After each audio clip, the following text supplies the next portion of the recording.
Hello and welcome back, and that's right, today I want to return to the subject of HexOS. And is everything okay, HexOS? Because honestly, the last 6 months or so, the first half of 2026, have not been bolstering the old confidence. And although I've been following this DIY NAS solution built on TrueNAS, invested in by quite prominent platforms on the internet, you know who, it has to be said that when you're looking at the NAS storage landscape, the NAS home labbing software landscape right now, HexOS is looking somewhat wanting. And this, following developments on numerous different software platforms that I'm going to talk about in this video, have all led me to sort of wonder and frankly worry about the development of HexOS. And I know I'm not alone in that. This video was actually inspired by a conversation I was having with Alex over at KTZ Systems, where just chewing the fat, and he asked about the development of HexOS. We sort of back and forth about it, and I was really struggling to sort of talk about the software and what it was up to. Indeed, I was making videos quarterly on this NAS software, and I've not made one since March. And I don't know if you've noticed, we've completely skipped Q2 of this year and tippy-toed into Q3. So that's what this video is about. The second half, and there'll be chapters along the bottom, will actually go through the stuff that is there, the stuff that has changed. But before we get to that, we've got to talk about the market right now. Now, who am I to cast any kind of judgment? Who am I to even pertain to pretend to know what's going on, aside from a man with the internet and is dressed like some Temu Predator cosplay? Well, I've been following NAS for a very long time. My remit, this channel's remit, has always been about making home labbing, or to the very least your own storage, incredibly accessible, demystifying the subject. I've never pretended to be higher echelon home lab. Go to Craft Computing, go, I would argue, to Hardware Haven, go to Jeff Geerling. All these are great platforms for that. This is about entry level. It's been about demystification, which you would argue is what HexOS was about. Simplifying TrueNAS, simplifying all of those things.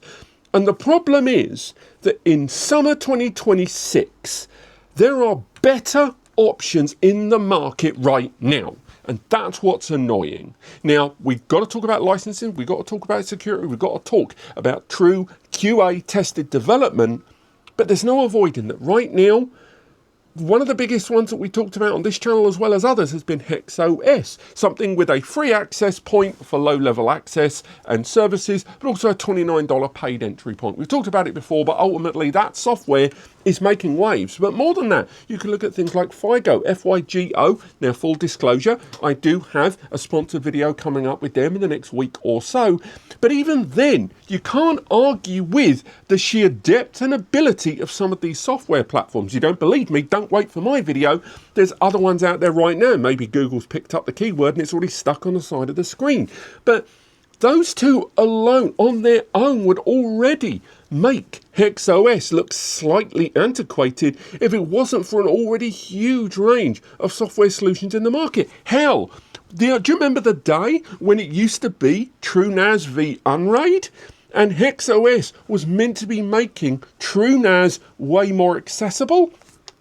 If you look at the other side of the fence, you look at Unraid, and more particularly, I'm going to give another shout out here, Ed Rawlings over at Space Invader 1, host of the Unraid show.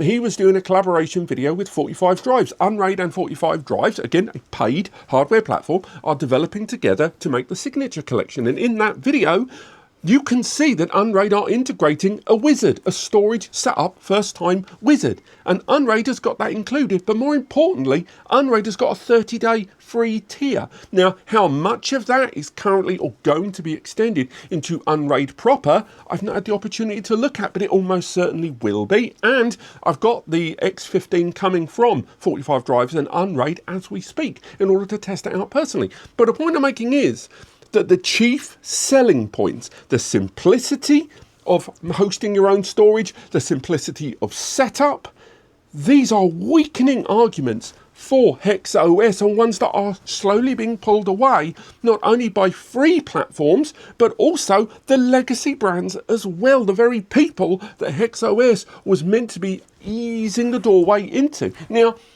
you might think, and I'm sure, John, if you're watching this as well, you're going to think I'm being tremendously unfair. And maybe I am, because yes, I am not a software developer.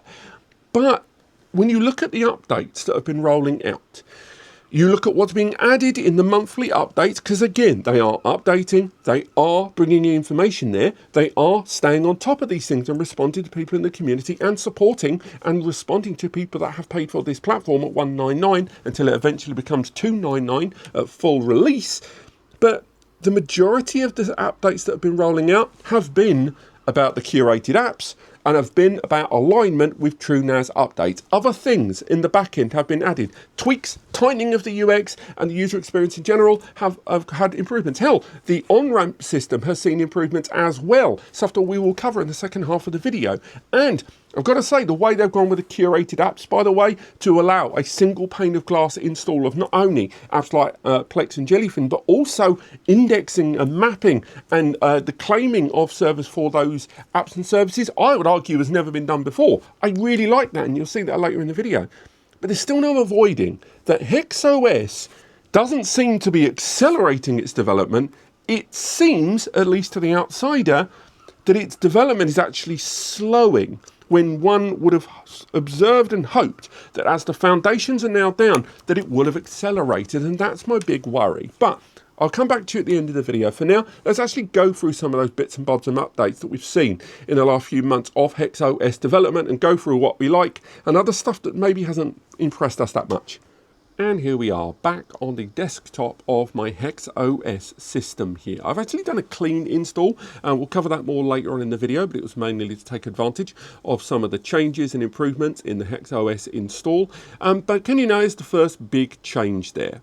That is right. I'm accessing the system locally. Now, immediately, if you're in any way knowledgeable about networking, I would argue that even though I've pointed at the word local, your eyes went to the URL bar up here, because you're immediately thinking, why is that not an IP?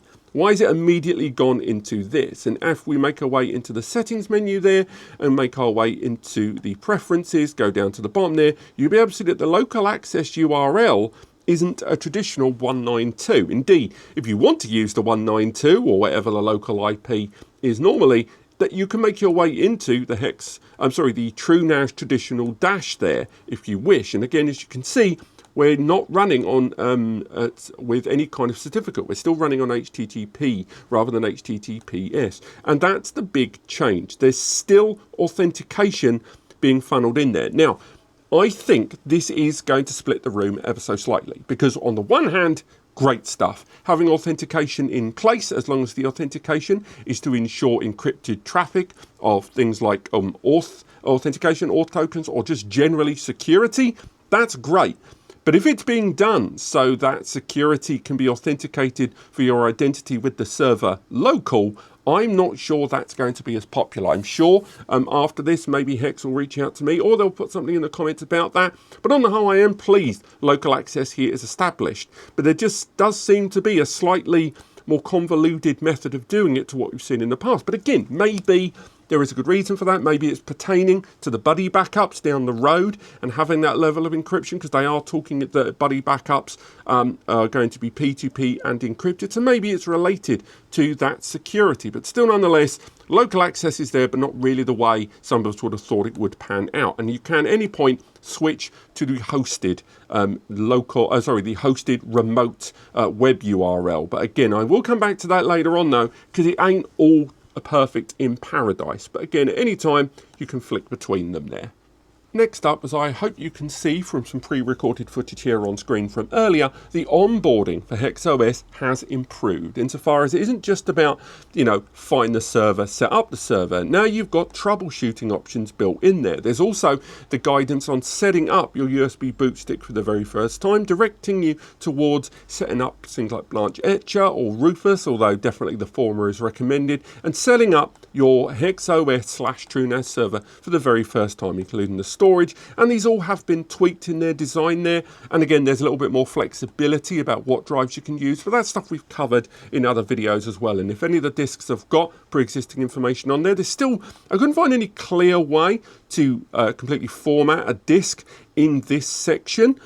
which I found a little disappointing because I kind of think if you've got disks, particularly ones that you're importing over, you would probably like to be able to wipe an existing storage area if you want to amalgamate new disks, some of which are new, some of them aren't, into a brand new pool. But at the very least, those options are there. You can skip it and do it later on in the UI, but it would have been nice to see those during the onboarding. But there have certainly been tweaks in the onboarding there for setting up the HexOS system for the very first time. So kudos to them. The next thing I want to talk about is to do with the curated app installations and arguably the escalation of that policy, and I would argue a very unique feature in the world of DIY NAS. We go into the browse options there, and again they've got the categories, they've all got more apps being added there, but of course what we care about is the curated apps. Again, if you've been following my coverage of this, but of course following HexOS's updates themselves, you'll know that curated applications, that is to say apps that have been made with pre-designated and predefined installation paths and folder paths and what's needed, is all slowly being implemented app by app in different updates regularly each month, and multiple in some months as new apps are added. Now that is something we know. So if we go ahead and we find an application, let's go for one of the earliest ones they ever added there. Let's go for Plex Media Server. We can go ahead and click install. And again, we talked about this in a previous update, the fact that if you do have Plex already, and you've got things like a claim token available, or you're using hardware transcoding and therefore a Plex pass is required, you can go ahead and start the installation for it to be a little bit more tailored. But what's intriguing is this new option here, something again I've never seen before in another NAS brand, and I love it. And that is the ability for setting up curated options, such as if you are going to be using Plex, adding your own login there with Plex in advance of the installation. So again, getting that sorted out, getting that token applied inside there, and therefore allowing you to take advantage of some of those options. Now, when it came to the installation of Jellyfin, what I was able to do with the Jellyfin installation was actually choose in this window the options for movies, the option for TV shows, the options for photos. I didn't need to go into the Plex menu and do it there. And that's important because the ability for me to, in one single pane of glass, install Plex, pair with Plex, and then select all my indexing folders in advance of the installation and therefore get them applied during the installation is really, really useful. And that was something that when I was installing Jellyfin, it did without my intervention. It selected all of the curated folders for me in advance of the installation completion. And just like before, remember, going into the settings options and go to the location does give you a very clear indication of what apps and services can access which shares, which in turn do get created by some of these curated apps on the fly. But it also means that due to the app curation happening by one overhead brand in the form of HexOS, it means that as they curate individual apps, they can ensure that all of them will point at the correct pre-designated folder if it already exists. That's something that, because of all of these apps being developed via their own in-house systems, is just not as consistent as we're seeing here being played out in HexOS. So again, I'm not going to say that their development has been particularly speedy, but I will say that is a very unique deployment of different apps and services that I've not seen before, with indexing and app installations being so native and accessible in this way. And breaking down the options does allow you to see just what is happening in real time. I know it really seems like I'm spinning out an obvious thing here, but I do think with a number of us installing apps and services in our NAS devices, the idea that a one-click install really does go into this much detail, for the most part, is pretty impressive. And if a folder doesn't exist, it will go ahead and create that folder as well, something that can then be picked up by the next application or service you are installing. It's that straightforward. So again, if we go for another app, let's go for MB. Not that you would probably run all three of these apps and services at the same time. This is another example of where you would want those folders and services to be pre-existing. And as you can see, pre-configure MB or don't pre-configure MB, you can go ahead, go for the configured option, and then boom. And the same goes for those add-on services, whether you're going to be using PlexAmp, whether you're going to be using JellyStat, whether you're going to be using apps and services where you want to connect them from pre-existing directories. This allows me, so again, we'll create the MB account, go ahead and create all the stuff that we want there. and go ahead, give the name a server, so we'll call this HexMB, and all of this is being done natively in this window. I didn't need to go into the MB interface. I didn't need to go ahead into this IP/MB. All of this is being conducted local, and all of this is being conducted within this single interface. I'm sorry to go on so much, but it's just, for me, this is the most meaningful, easy on-ramp part of HexOS so far for the last 6 months. Also, a quick addition I will highlight, previously in HexOS, it always felt when you were trying to do an update of the TrueNAS system that it could wobble, let's be polite, or be less polite and say break HexOS's access there. I am pleased to say that the more recent updates in line with HexOS and TrueNAS simultaneously feel a lot smoother. And when I was updating this server and its version of TrueNAS there in the background, HexOS acknowledged that the update was in progress. And whereas previously it just made the server inaccessible and it kind of put you in a slightly worried state, now you at least know in HexOS that the server is being updated in the background there, and that's why accessing and dealing with your server live isn't possible, even though a quick glance would show that the server is still alive. A small, but I would argue meaningful change. And talking of small and meaningful changes, other changes I just can't show you, either because I'm using a full flash system, that's 4 M.2 NVMe's in this NAS, or that they are ones that are based on the very idea of hiding stuff in the first place. So for example, people that were using disks that had too many partitions, or systems that had internal flash drives, they've cleaned up a lot of the drive management and visibility there in the background, allowing it to not just show you a lot of litter on screen. And a lot of those updates, when it comes to being able to see what's going on with things like resilvering, have been improved upon as well. And although it's still small updates and improvements there in the background that you can't really see, at least they are happening there in the background. In real terms, it means that, for example, if you are running a pull scrub, resilvering, or the expansion options, when you're taking advantage of these features and services of TrueNAS, previously you couldn't see them on a desktop of HexOS there. And things like resilvering or pull scrubbing on a schedule, you kind of want to know when they're in operation, because you might be feeling the system's a little laggy, or that you might not want to put undue pressure on your storage array. The fact that they're now going to be visible is a small but meaningful change. And something I missed out earlier on was the idea that alongside that folder creation being curated to the apps and services, not only have you got the general option that you always have done to create new folders and enable encryption on those folders, something that they are stating is going to be for backups as mandatory. If you go into the settings option and then go into the locations from earlier, you can go ahead and create those new default folders. These are the ones that not only are going to be used by those apps and services, but will also open the door for if you want to access them externally there, again via things like SMB, or if you're going to be taking advantage of them with other apps and services anyway. So again, you've got that option there, but just bear in mind again, you can't use any kind of native file explorer there, which again, this far into their development, and definitely for NAS software in 2026, I do find sort of surprising still. And before you say it, I'm well aware that you can go ahead and install the file browser application, something that's been available pretty much universally since TrueNAS Scale. But again, it is not a curated application, and moreover, it is not one that is currently available as a native service, something that I would argue these days is an expectation of most NAS software for me to be able to do in the web browser, both local and remote.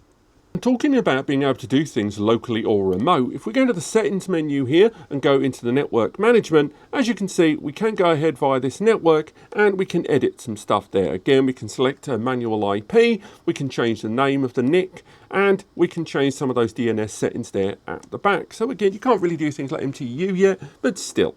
But where it gets a bit confusing is if we switch back to the local. So bear in mind, local here, local area network. And if we go into the settings menu, again, go into the network settings there, go into the network, go into the edit. Right now, you still can't use the local access point to play around with the network port. Now that seems counterintuitive as all hell. Now there's a counter argument there, we could make. This whole system is being built around a rather rigid framework being more easily applied, and there is an argument that dicking around with the IP could potentially screw some other things up, perhaps with some background virtual networks, like a virtual identity on network IP for these apps and services, and the apps that we're running to connect to these folders on our local client system. There is an argument for that. But I do wish it was better explained that if I want to, for example, change this to a new fixed IP on the local area network, that it doesn't direct me to have to go via the hosted web portal in order to change the IP of my system. Also, account control. I would argue maybe I've not been staying on top of the regular updates of the control deck these last few months, but it does seem better than it was. So, for example, you've got this main admin account, changing the password, adding two-factor authentication generates that 3D barcode. You don't have to go in via the true NAS door to do that anymore, as well as see session information. And adding new users via the local accounts area here. Bear in mind, again, these are local access users here, and you can tailor their level of access to different folders. I couldn't find any way to control what apps they could access. There was no means to do that outside of the folder, so I couldn't go into the app settings, for example, go into an app or service I've installed and then say that a specific user can access it or not. That seemed to be more blanket, and it did require me to go into the True NAS portal in order to curate some of those more specialized things. But certainly adding some of those users is a great deal easier.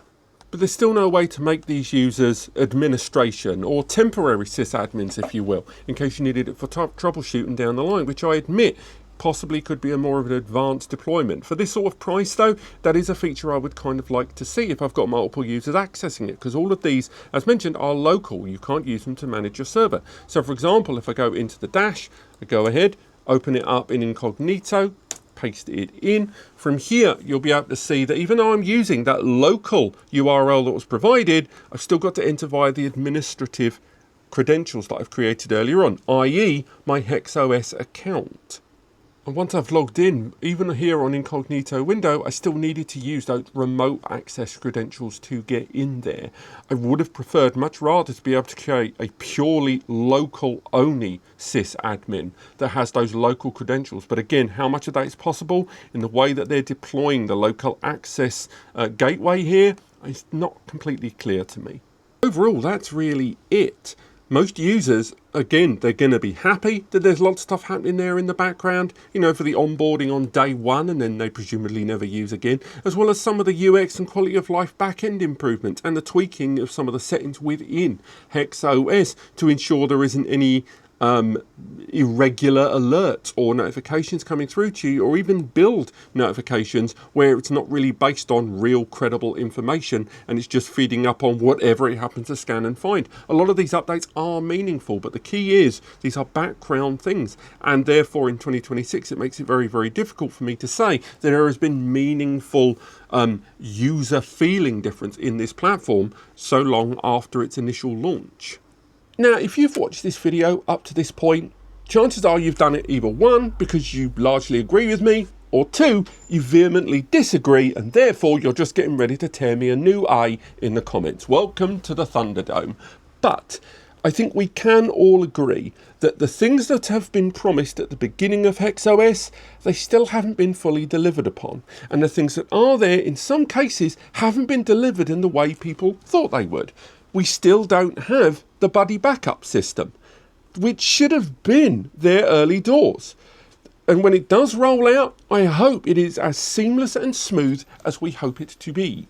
At the same time, local access doesn't seem to have been implemented in the way that a number of us would have liked to have seen. It still does seem to be utilizing that authentication at the very least, the HTTPS, in a way that most users wish they could just have a checkbox that said, I'm more than happy to go HTTP and run on 192.168. whatever. But we seem to be locked in with the online authentication system more than the focus on ease of access, which I think most users would agree slightly undermines one of the chief universal selling points of this, simplicity. And even then, having a slightly convoluted local access system wouldn't be so bad.